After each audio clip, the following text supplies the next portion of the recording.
Shalom saudara-saudari yang terkasih dalam Kristus. Suatu sukacita besar bagi saya bisa menyapa Anda kembali dalam ibadah online minggu ini. Meskipun kita berjauhan secara fisik, kita tetap satu dalam roh dan kasih Tuhan. Hari ini kita akan merenungkan sebuah bagian yang sangat akrab, namun syarat makna, yaitu doa Bapa Kami. Renungan ini diambil dari Injil Matius 6 ayat 9-13 dengan fokus pada tema doa memohon keselamatan. Mari kita buka hati dan pikiran untuk dituntun oleh firman Tuhan. Latar belakang, konteks Matius 6 ini adalah bagian dari khotbah di bukit, yang merupakan salah satu ajaran terpenting Yesus Kristus. Dalam khotbah ini, Yesus menyampaikan banyak prinsip kerajaan Allah, termasuk mengenai praktik keagamaan yang benar.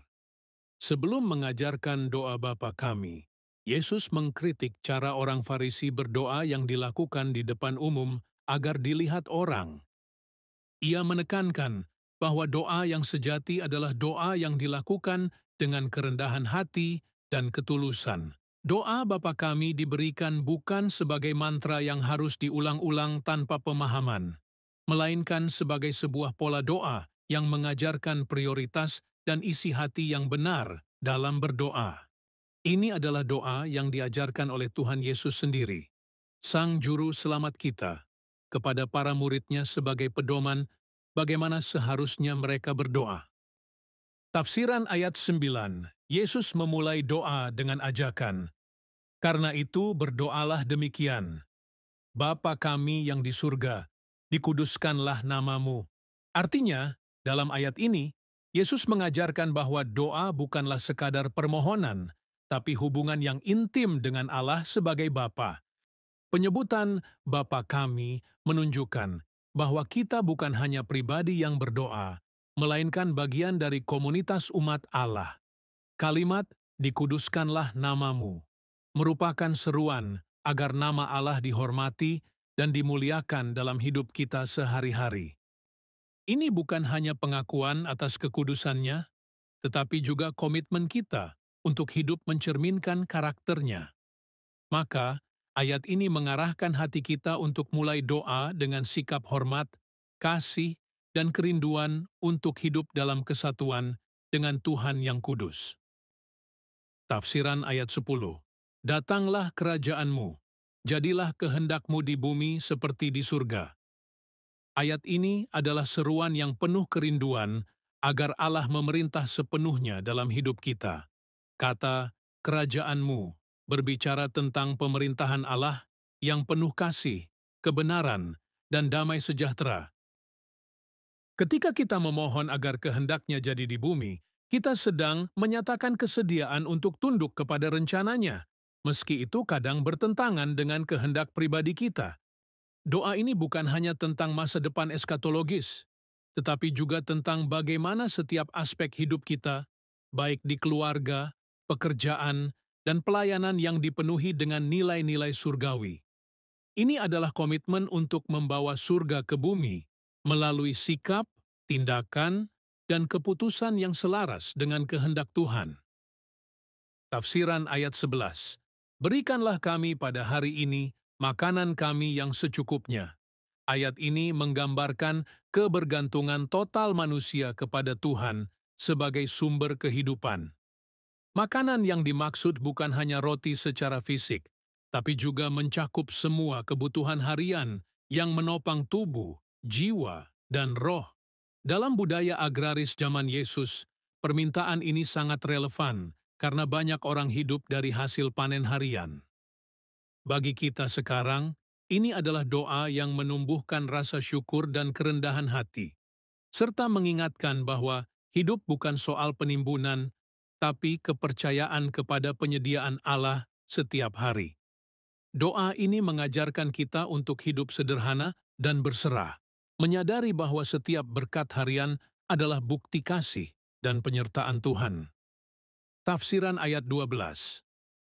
Dan ampunilah kami akan kesalahan kami, seperti kami juga mengampuni orang yang bersalah kepada kami.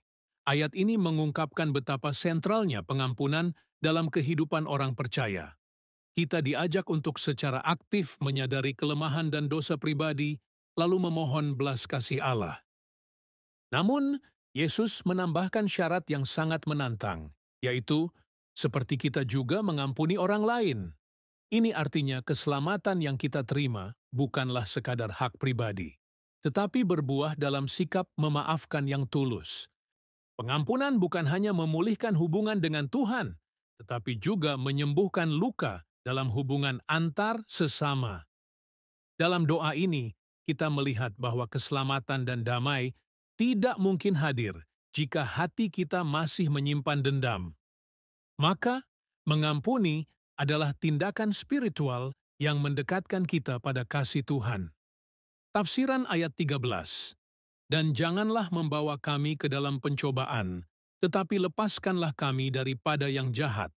Ayat ini adalah permohonan yang jujur dari hati yang sadar akan kelemahan diri dan bahaya spiritual yang mengintai setiap hari. Yesus mengajarkan bahwa kita membutuhkan perlindungan ilahi agar tidak terjebak dalam godaan yang menggoyahkan iman. Kalimat "lepaskanlah kami daripada yang jahat" menegaskan bahwa keselamatan sejati bukan hanya tentang hidup baik, tetapi tentang pembebasan dari kuasa kegelapan yang bisa mengikat dan menyesatkan. Ini juga menunjukkan bahwa doa adalah bentuk kebergantungan total kepada Tuhan yang mampu menjaga, memimpin, dan membebaskan kita dari segala kuasa jahat dalam perjalanan hidup rohani.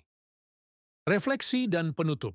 Saudara-saudari yang terkasih, dari perenungan kita atas Matius 6 ayat 9-13, kita melihat dengan jelas bahwa doa Bapa kami adalah cetak biru untuk doa yang memohon keselamatan dalam segala dimensinya. Ini bukan sekadar rangkaian kata yang diulang-ulang, melainkan sebuah pola ilahi yang mengajarkan kita untuk mengutamakan kemuliaan Allah, merindukan kehadiran dan pemerintahannya di bumi, serta bergantung penuh pada pemeliharaannya atas kebutuhan jasmani kita. Yang paling krusial, doa ini menuntun kita pada inti keselamatan rohani, yaitu pengakuan dosa dan permohonan pengampunan dari Allah yang setia, yang tak terpisahkan dari kesediaan kita untuk mengampuni sesama. Akhirnya, doa ini menjadi seruan hati untuk perlindungan dari segala pencobaan dan pembebasan dari kuasa kejahatan, sebuah permohonan yang mendalam akan keselamatan dari ancaman rohani yang terus mengintai. Maka, marilah kita tidak sekadar menghafal doa ini, tetapi sungguh-sungguh menjadikannya pedoman dalam setiap napas doa kita. Biarkanlah setiap frasa dalam doa Bapa kami menjadi ekspresi kerinduan kita akan keselamatan yang utuh dari Tuhan, sebuah keselamatan yang mencakup tubuh, jiwa, dan roh. Ketika kita berdoa, Bapa kami, kita datang kepada sumber segala keselamatan. Ketika kita memohon perlindungan dari yang jahat, kita berserah pada kuasanya yang melepaskan. Ingatlah bahwa di balik setiap permohonan ini, ada janji setia Allah untuk mendengar dan menjawab, sebab Dia adalah Bapa yang mengasihi dan senantiasa ingin melihat anak-anaknya aman dalam pelukan kasih karunia-Nya. Amin.